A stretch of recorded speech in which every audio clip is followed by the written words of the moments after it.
Hello guys, this is our second chapter, theory base of accounting. The concept है 11 number concept, full disclosure concept.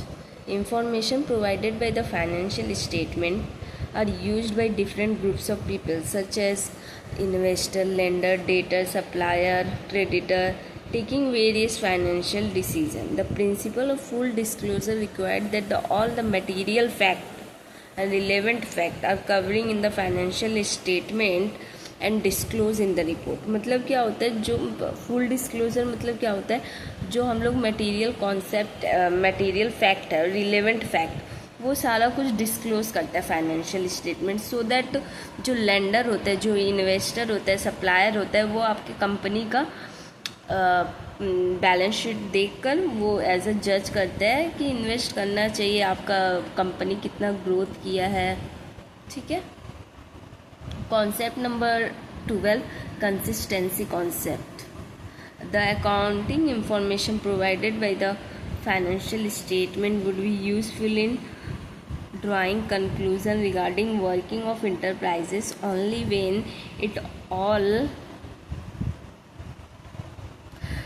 allows comparison over a period of time. Accounting principle and practice followed by the enterprises are uniform and consistent over a period of time. Therefore, important that the concept of consistency is followed in preparation of financial statement. Consistency eliminate करते हैं personal biasness and help in achieving a result that are comparable. Consistency क्या होता है?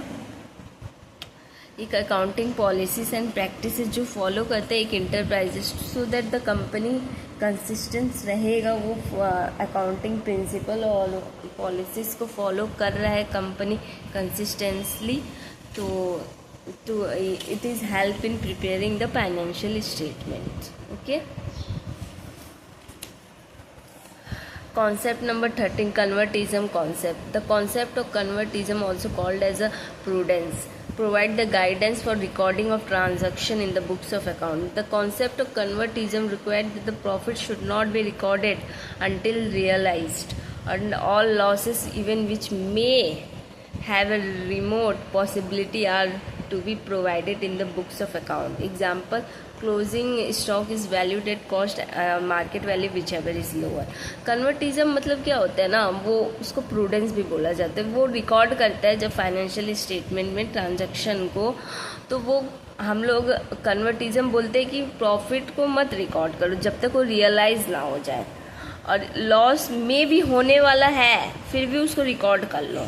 जैसे हम लोग का PL account बनता है ना, तो वो एक्रूवल बेसिस पे बनता है, उसी को बोला, वही कन्वर्टिज्म फॉलो करता है. Okay.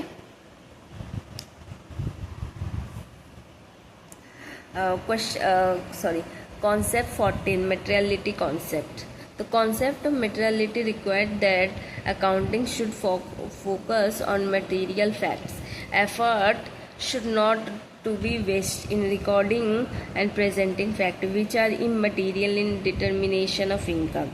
The materiality depend on fact on its nature and amount involved. Any fact would be considered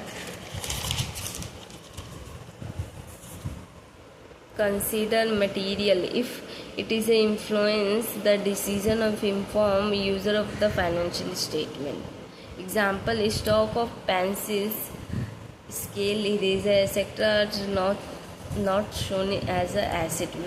Whatever amount of stationery brought in the accounting period is treated as an expense, whether consumed or not. The amount spent is treated as a revenue expenditure and taken to profit and loss account of the year in which expenditure incurred.